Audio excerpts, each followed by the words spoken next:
انسان د یو مختصر وخت دپاره رالیږلی دی دې دنیا ته. دنیا کې به دا انسان د الله جل شانه عبادت کوي، الله جل شانه به راضي کوي. چې الله جل شانه د انسان راضي کو دا انسان کامیاب دی، او که چېرته د الله جل شانه د احکاماتو نه د مخ واړولو دا انسان ناکام دی. قدرمندو، نیک اعمال انسان ته ډېره فایده ورکوي. چې ته نیک اعمال کې، ته مونځ کې، ته زکات ورکې، ته حج کې، ته د الله ذکر کې، د دې به تا ته ډېرې زیاتې فایدې رسیږي. په یو حدیث شریف کې راځي، بخاري شریف کې حدیث دی، نبی علیه الصلاۃ والسلام فرمایي چې یو 3 کسان روانو او په هغې باندې باران شو، سخته سیلۍ پرې راغله. نو دی یو غار کې پناه واغشته، یو غار ته دنده شو. چې کله دی یو غار ته دنده شو، نو د یو غر نه کاڼی را ورغړېدو او د هغه غار هغه خوله پې بنده شوه او دی پسې غار را بند شو. نو دوی وی چې اوس به مونږ په کومه طریقې سره د دې غار نه وځو، ځکه خوراک څښاک که نشته، که مونږ زور کوو زمونږ انرژي ضایع کېږي او کاڼې غټ کاڼې د هېڅ فایده راته نه کوي، اکسیجن راته بند دی. نو دې کې یو کس و، هغه به داسې چل به وکړو چې کوم مونږ نیک اعمال کړي دي هغه به مونږ الله جل شانه ته وسیله کړو چې ای الله که دا نیک کار ما ستا د رضا دپاره کړی دی، نو د دې په وجه باندې مونږ ته نجات راکړي. دې کې چې کوم اول کس و هغه الله جل شانه ته متوجه شو، د الله جل شانه نه دعا غواړي چې ای الله ما به چې لې غواګانې به مې سرولې، ماښام به چې کور ته راغلم د هغې نه به مې پی اولشل، نو پیله به مې خپل مور پلار له ورکل او بیا به مې خپلو بچو له ورکل. ماښام به چې رالم پی به مې اولشل، پیله به مې خپل مور پلار له ورکل او بیا به مې خپلو بچو له ورکول. په یو ورځ زه د ګیا په تالاش کې ډېر لرې لاړم، واپس چې رالم او ګیا مې روړه، نو ما باندې ډېر ناوخته شوی و. نو زه رالم او ما چې کله پی اولشل او مور له مې روړل، نو مور پلار مې وده. نو اوس ما وی که دا مور پلار زه راپاڅوم نو د دې خوب به خراب شي او دا بېادبي ده. نو ما مناسب دا ونه ګڼل چې زه مور پلار راپاسم او پی ورله ورکړم. نو هغه پی ما ونیول او د کټ سر ته زه ودرېدم چې دی په خپله راپاسي نو دی به دا پی وسکي. او زما بچي زما په خپو کې لوغړېدل، د لوږې د وجې نه جړلې. مور پلار سره یې دا نه مینه وه. ده که په دغه ټایم کې د بچو له دا پی ورکړی هم څه بده خبره نه وه، ساده سړی و خو مینه مور پلار سره ډېره زیاته وه. نو دې تر سحره پورې ولاړو، په کنډول کې ورسره پی دي. کله چې مور پلار والدین را پاسېدل هغې پی اوسکل، د هغې نه بعد بیا په بچو باندې پی اوسکل. نو دې الله جل شانه ته وایي ای الله دا عمل ما صرف ستا د رضا دپاره کړی دی، ځکه چې د والدینو په رضا کې د الله رضا دا د والدینو په رضا کې ده. نو وی ای الله دا عمل ما صرف ستا د رضا دپاره کړی دی، ځکه چې چا نه والدین خوشحاله وي د هغې نه الله هم خوشحاله وي، د چا نه والدین خفه وي هغې نه الله هم خفه وي. نو وی ای الله که چېرته زما دا عمل ستا خوښ شوی وي، نو وی دا غار راته کولو کې. نو هغه غار نه هغه تیږه لږه وخوځېده، دا نه شوه چې دې ته پکې اکسیجن راتلل شروع شو. ګوره دته چې دا نجات میلو شو، دا دی د مور پلار فرمابردار و، د مور پلار تابعداري یې کوله، د مور پلار ډېر زیات حقوق دي. ګورې دې د وجې نه قرآن پاک کې وایي وقضا ربک الا تعبدوا الا ایاه وبالوالدین احسانا. د ستا د رب فیصله دا ده چې الله سره هیڅ څوک شریک نشته او د عبادت لایق دا د الله جل شانه ذات دی. مطلب دا دی د انسان ته دا حکم دی چې انسان شرک مه کوه، الله سره څوک شریکه مه ګرځوه. او دې پسې فوراً د الله حق پسې فوراً وبالوالدین احسانا، چې مور پلار سره ښه سلوک کوه. او بیا دې نه مخکې څه وایي ولا تقل لهما اف ولا تنهرهما وقل لهما قولا کریما. وایي چې والدین ته به ته اف قدریم نه کې او هغې ته ته خپلې مټې ښکته که د هغې د خدمت دپاره. وقل لهما قولا کریما، او خشته خبرې به ته والدینو سره کې، والدینو سره به نرمې خبرې کې، پستې خبرې به ورسره کې چې هغې خوشحاله وي، ته هغې خوشحاله کوه. خپل پریادونه به مور پلار ته نه کوې چې په دې ځای مې درد دی، بیمار یم، دا دی دا دی دا دی.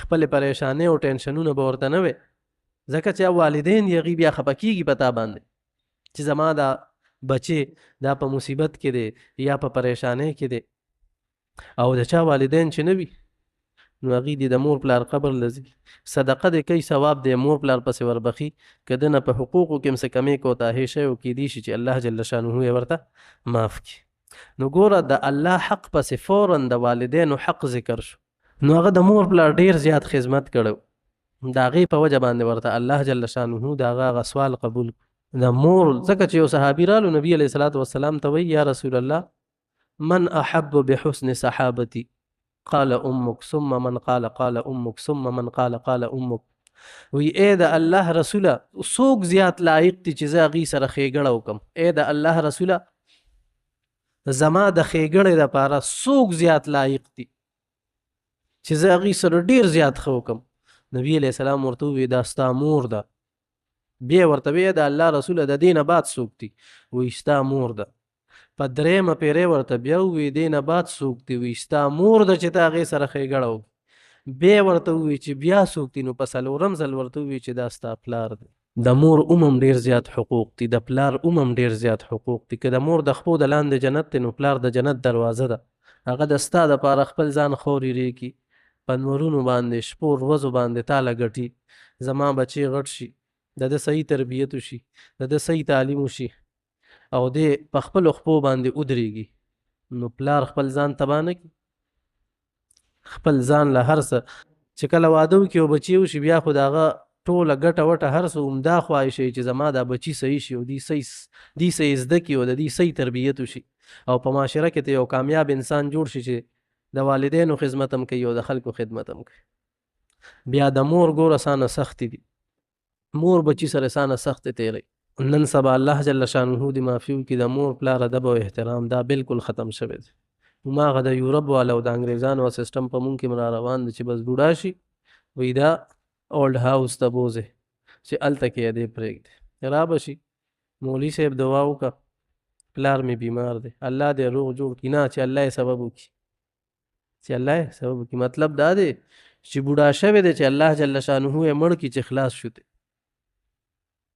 مور چې درله کله غوجل غورځئ سپیا کې درله تپي سبزي درله پرې کوي تر هغې پورې مور ده چې بیا لږه د کار نه وځي نو بیا څه وایي دعا وکړه چې مور مې الله جل شانه ټیک چې مونږ وایو الله دې ټیک کړي روغ صحت دې ورکوي نه وایي بوډۍ شوې ده چې الله یې سبب وکړي نو په دې کې به بیا نبي علیه الصلاة والسلام هغه ارشادات دغه شانته ډېر زیات واقعات دي د والدینو د حقوقو په باره کې په هغې کې مونږ ډېر زیات کمې کوو بیا د دویم کس ته ووایي چې ته دعا وغواړه که تا چېرته نیک عمل کړی وي چې الله جل شانه راله د دې غار نه نجات راکړي دا واقع تاسو په غور سره وورئ په آخر کې به نه بیا تپوس کوم بیا به د هغې جواب راکوئ نو دویم هغه کس و ده وی ای الله ستا په علم کې ده چې زما یو تره لور به زما ډېره زیاته خوښه وه او ما د هغې نه د بدکارۍ مطالبه کړې وه چې ما سره بدکاري وکړه هغې را سره بدکاري نه کوله خو بیا څه حالات واقعات داسې شو چې هغه زنانه ډېره زیاته مجبوره شوه او ما ته یې وی چې 100 دیناره که تا روړل نو زه تا سره بدکاري کوم ډېره مجبوره شو نو وی زه لاړم ما 100 دیناره پیدا کړل هغه وخت کې دا غټ قیمت و 100 دیناره او هغه 100 دیناره ما دې له ورکړل او ورته مې ووی او څه ټایم چې مونږ بدکاري کوله په هغه ټایم کې هېڅ څوک هم موجود نه و څه رکاوټ څه مانع موجود نه و چې مونږ یې د بدکارۍ نه منې کړو خو چې کله زه ورنږدې شوم او بدکاري م څنګه شروع کوله نو دې زنانه ووایي چې اتق الله د الله نه ویرېږه او یره پرې راغله نو دا انسان وایي چې په دغه ټایم کې هېڅ رکاوټ نه و نه د چا یره و نه څوک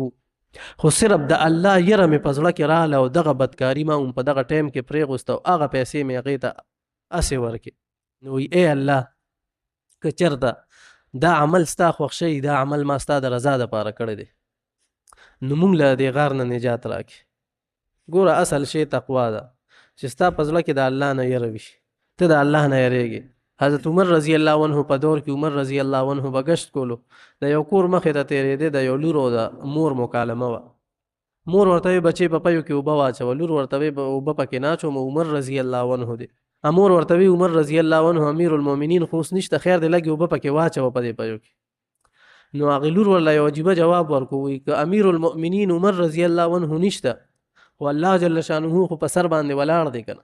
عمر رضی الله عنه دا جمله وریدله. عمر رضی الله عنه هغه ټیم کې امیر المؤمنین 22 لاک مربع میل باندې دغه بادشاهي و، او دا کم کور کې چې دا خبرې وې دا ډیر واړه خلکو. عمر رضی الله عنه دغه جینې پسې د خپل زوی رشته راولېږله. شاهي خاندان نه کې دغه جینې کېناسته. ولې دې کې خصوصیت سو د دې په زړه کې تقوا و تقوا د الله نه یره وه. په تنهایۍ کې به ځان د ګناه نه ساتلو. مونږ خو چې سانه یوازې شو هغه عمره زمونږ ذهن د ګناهونو جاله شي. چې سانه یوازې شو د خلکو یره راسري وي، د خلکو خو د الله نه مونږ نه یریږو. ځکه چې مونږ کله تنهایي شروع شي نو په هغې کې بیا مونږ څنګه ګناهونه کوو. پردي پټي ته ورشي او د سماتي په بانه باندې کیږي او وږي چې کوم دی په بډه باندې ووایي دلته کې خو د سره څوک نشته، خو الله خو ورسره ګوري، دی د الله نه نه یریږي. نو هغه جینې د خپل زوی له وکړه عبدالله بن عمر رضی الله عنه، ولې په هغې کې صفت او تقوا و پکې. او د هغې جینې نه چې بیا کم نوسې پیدا شوې دی هغه حضرت عمر بن عبدالعزیز رحمت الله علیه. نو ګوره دغه کس الله ته سوال وکړو که چېرته دا عمل ما ستا د رضا دپاره کړی وي نو ماله نجات راکړي. نو هغه کاڼې لږ نوره مخوځېدو، هغه ته نجات داسې شو چې کاڼې لږه خوا شو خو دی پکې وتلی نه شو. دریم کس ته یې اوس ته سوال وکړه که تا چېرته نیک عمل کړی وي. ګوره د نیک عملو ډېرې زیاتې فایدې دي او د ګناهونو ډېر زیات نقصانات دي. ده ته یې ویې که چېرته تا یو نیک عمل کړی وي نو ایتم د الله نه دعا وغواړه هغه نیک عمل الله ته وسیله که. دې ته مونږ توسل بالاعمال صالحه وایو. توسل بالاعمال صالحه دا جایز دی، دا د بخاري شریف حدیث دی، دینه دا ثابت دی. نو هغه الله جل شانه ته متوجه شو او الله ته وی چې ای الله تا ته یاد دی ما سره مزدورانو مزدوري وکړه. یو مزدور ټولو له خپل مزدوري ورکه 9 کیلو چاولې دا ورله ما د دې زمانې په حساب سره 9 کیلو چاولې دار یو مزدور مزدوري و. یو مزدور ما سره روان شو چې ما کار ډیر کړی دی دا لګي دي نور امراله راک. یو ما ورته وی چې وروره تا سره خو پیله نه خبره شوله چې دانه پیسو باندې دانه اجرت باندې به ته به دانه کار کوې او دانه عوض به درته میلاویږي. وی مزدور راته وی چې دا مزدوري ځان سره کېده او زه لاړم. وی لاړو خفه شو. ده وی ما سره دا چاولې پرتې وې د ما وی چې دا خو پردې حق دی. نو هغه چاولې ما داسې وکړې چې هغه ورله ما وکرلې، د هغې نه بوټي راوختل، هغې نه ښه ډېرې چاولې راوختلې، ښه ډېرې چاولې مې بیا وکرلې، د هغې نه یو غټ پټې جوړ شو. هغه چاولې مې ټولې خرڅې کې په هغې باندې د چیلو ریوړ نورو زناور څاروي د هغې پوره فارمونه جوړ شو. ډېر وخت بعد دا کس رالو او راته یې وی چې یو ورځ زما مزدوري پاتې شوې وه اوس ورته محتاجه یم. نو ما ورته وی چې دغه فارم دي د چیلو د غواګانو او دغه مال دولت دی دا ټول ستا دی زه وړی. هغه راته وی چې مړه ګپ مه لګوه دا خو زه نه منم دا څنګه دا نه ډېر شو. دا ستا هغه روجې وي هغه ما وکرلې هغې کې هغه زیاتې شوې دا هر څه ستا دي. وی هغه هر څه واغېشتل او په شا باندې یې مونه کتل او نه یې راله پکې څه راکړل. نو دا کس وی ای الله دا عمل ما صرف ستا د رضا دپاره کړو، دا عمل ما صرف ستا د رضا دپاره کړو، که چېرته ته په دې باندې راضي نو ماله دې غار نه نجات راکړه. نو هغې ته نجات میلو شو. هغه 3 واړه کسان هغې ووتل، نجات ورته میلو شو. نیک اعمال یې کړو، د نیک اعمالو فایده. اوس د ستاسو نه تپوس کوم، هر یو کس ځان ته سوچ وکړي، هر یو کس ځان ته سوچ وکړي زما په زندګۍ کې داسې څه عمل شته، چا 13 کاله عمر دی، چا 60 کاله دی، چا 25 کاله 40 کالو کې زما په زندګۍ کې داسې یو عمل شته چې الله جل شانه ته زه مخې ته کړم او الله جل شانه پې ما ته نجات راکړي، یا زما په زندګۍ کې داسې یو عمل شته چې زه پې د جهنم نه بچ شم. نو که وي ډېره ښه خبره ده، نور اعمال هم کول پکار دي، او که نه وي نو بیا ډېره زیاته د افسوس خبره ده، ډېره زیاته بې انتها د افسوس خبره ده، ځکه چې الله جل شانه تعالی یو موقع در کړې ده، تعالی زندگی در کړې ده، دا اوس تا سره موقع ده، په دې کې د خپل ځان نه پیژندلو نو بیا اسم نشي کول، او که په دې کې د خپل ځان پیژندلو ته به د آخرت دپاره تیاری وکړي او په آخرت کې به تا ته کامیابي میلو شي. ګوره یو مختصر خبره راته کومه، تعالی الله جل شانه ورڅه در کړی دي، صلاحیتونه په تا کې موجود دي، ته هر څه کولی شي، تاکې الله جل شانه قوت یې ځکه درنه تپوس کړي. په کائنات کې د ټولو نه میگا پراجیکټ دا د انسان خپل ذات دی. الله جل شانه انسان ډیر خوبصورته پیدا کړی دی، ډیر ناشنا یې ته خاص یې، ستا هره ادا خاص ته. ته خپل ځان د نور چا سره مه کمپیر کوه، ځکه چې ته په دنیا کې ستا په شانتې څوک شته نه. نو ته په خپل ځان باندې توجه کو، خپل ځان جوړ که. که الله جل شانه مخکې له څه ورکړي دي په هغه کې به هغه صلاحیت الله ویني ځکه یې ورله ورکړي، هغه دپاره هغه بهتر دي. تا له الله جل شانه کوم نعمتونه ورکړي ستا دپاره همدا بهتر.